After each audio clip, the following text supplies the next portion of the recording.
Alam niyo ba kung anong ginagawa? Kapag walang trabaho, mga alas 3, alas 4, nanonood ng TV, pinapalakas niya. Pagkatapos, nahintay muna ng maraming oras yun na tulog na ang lahat. At yung pinto namin, ano yun, walang ano yun, walang lock. Parang may ganyan-ganyan lang yung pinto, oh. Parang yung sa closets. Madaling mabukas. Kasi walang lock yun. Wala din na yung hook. Wala. Ano lang yan. Yan, napasok doon. Pagtulog na kami, nandito yung katabi ko. Yan, pamangkin ko. Tapos, sa isang, ano dyan, kama. Pamangkin ko. Tapos yung isa, yung ano, poster son. Yan. Dandahan na lakad. Papunta doon sa hinihigaan ko. Yan.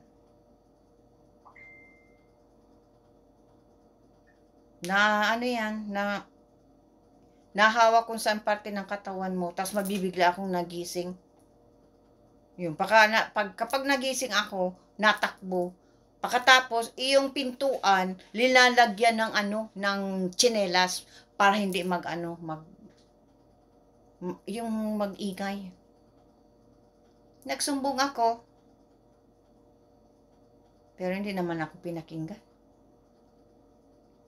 Hindi naman ako pinoprotektahan talaga. Walang malasakit sa akin. Yan, mabuti pa yung pusa.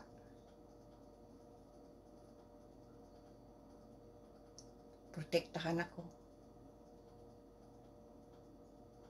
Kaya pag nakakakita ako ng ano, ng pusa, ganun ng kulay, naiyak ako. Tapos, kahit ako naghuhugas ng mga hugasan, nadaan niya, nahawak sa ibang parte ng katawan ko. Tapos, minsan nakaupo ako dyan sa sahig na ganyan, malakad dyan, yung ano niya, yung paa niya, pinapasok dyan. Grabe. Hirap. Sabi ko nga kung may ano lang ako, may matakbuhan. Tumakas na ako. Kaya lang yung panahon na yun, wala akong kaalam-alam sa paligid ko. Wala akong kaalam-alam. Hindi ko nga alam ang 911. Kasi hindi naman sa akin tinuro eh. Oh, kung may emergency, ganito ang tawagan mo, 911. Yun. Kaya kayo, kung ma-abroad kayo, siguraduhin nyo na kung saang lugar kayo pupunta, ang pulis, alamin nyo. For just in case may emergency, makatawag kayo sa pulis at sa immigration.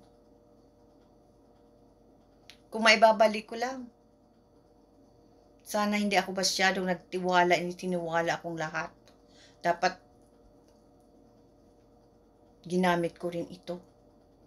Nagtanong ako, anong police number dito? Kaya lang bata pa ako noon eh. Wala pang kaalam-alam sa mundo. Hirap.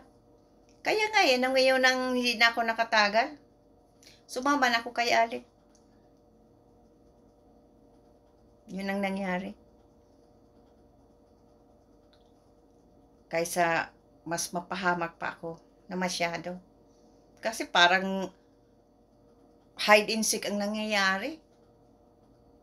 Para akong nagtatawid sa yung alambre. Grabe ang pinagdaanan kong hirap talaga. Kaya, ang hirap na pinagdaanan ko. Naikwento ko yung kamama. Kasi nagkaroon na ako ng ng lakas ng loob yun. Umiyak ako noon na nagkwento ako. Ngayon, tanggap ko ng mga nangyari, kaya lang,